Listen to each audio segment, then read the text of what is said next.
This is the interfacing electrocatalysis and biocatalysis with tungsten carbide, a high-performance noble metal-free microbial fuel cell video presentation by Declan Morgenstein Brown. Angewandte Chemie is a German weekly publication that was established in 1887, and translated to English, this means applied chemistry. Although the publication was part of a scandal questioning its credibility in 2020, this article was published in 2006 prior to the scandal. To understand the article, we first must understand how a fuel cell works and what reactions are required for this. An oxidation reaction is one where a reactant, the particle on the left, loses electrons. This is the first step in a fuel cell producing electricity, as the electrons that come off the agent being oxidized, which is known as the reducing agent, are the current. Simply put, the flow of electrons is electricity.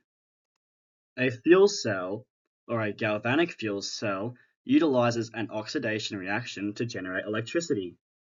A galvanic fuel cell is comprised of a positively charged anode, where the oxidation takes place, a negatively charged cathode, a feedstock, an external circuit, and electrolyte where the protons can cross over. The feedstock in a galvanic cell, which is most often hydrogen, will meet the anode and dissociate into protons and electrons.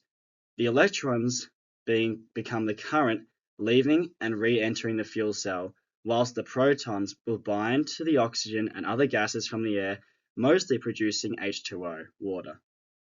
So the fuel goes in, it meets the anode, which then produces an electric current, and the protons cross the electrolyte, meeting the cathode, where O2 and other gases meet the products and produce water. Unlike a galvanic fuel cell, which uses hydrogen and a catalyst on the anode to generate electricity, microbial fuel cells harness the electrons produced in oxidation reactions of microbes to generate electricity. Although some fuel cells work by harnessing hydrogen produced by microbes to generate electricity, these aren't microbial fuel cells. Microbial fuel cells, unlike galvanic fuel cells, can be used for different purposes, such as wastewater management. A microbial fuel cell harnesses electricity generated by the bacteria, as seen in this diagram, but works the exact same as any conventional galvanic cell, where the electrons flow from the anode, out the external circuit, back into the cathode, and react with the air in the cathode chamber, which is aerobic, producing water. The big ideas in and about science: the knowledge produced by science is used to serve human ends, and the total amount of energy in the universe is always the same. The knowledge used can transform the way that we use and generate electricity, providing energy for those in remote areas. Lowering the cost of fuel cells will also lower energy costs, providing energy to the poor globally.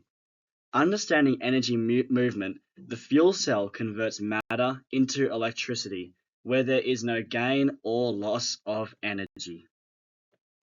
Oftentimes in a fuel cell, a catalyst coating on the anode is required in order for the fuel cell to operate. The independent variable being tested in the article was the catalyst used in the microbial fuel cell. Platinum is an expensive metal, especially when compared to tungsten carbide, which is relatively low cost and relatively abundant compared to platinum. This is especially important when one of the biggest drawbacks to already existing fuel cells is the high cost to operate. Power density is the amount of power output per area.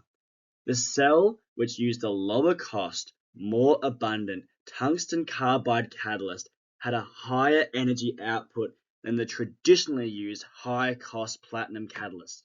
These results successfully showed that a higher energy output fuel system can be produced using low-cost catalyst, getting over the hurdle of a common dissatisfaction of fuel cells. The results show that the power density of the tungsten was higher, the environmental impact was lower, the cost was lower, and the stability of the cell was higher. The stability being the amount of time in which you can run the fuel cell with the reactions still taking place. Australia is moving more and more towards a fuel cell powered future, but there are important developments that must be made in order to introduce fuel cells into Australia's energy market. Firstly, the cost must be lowered.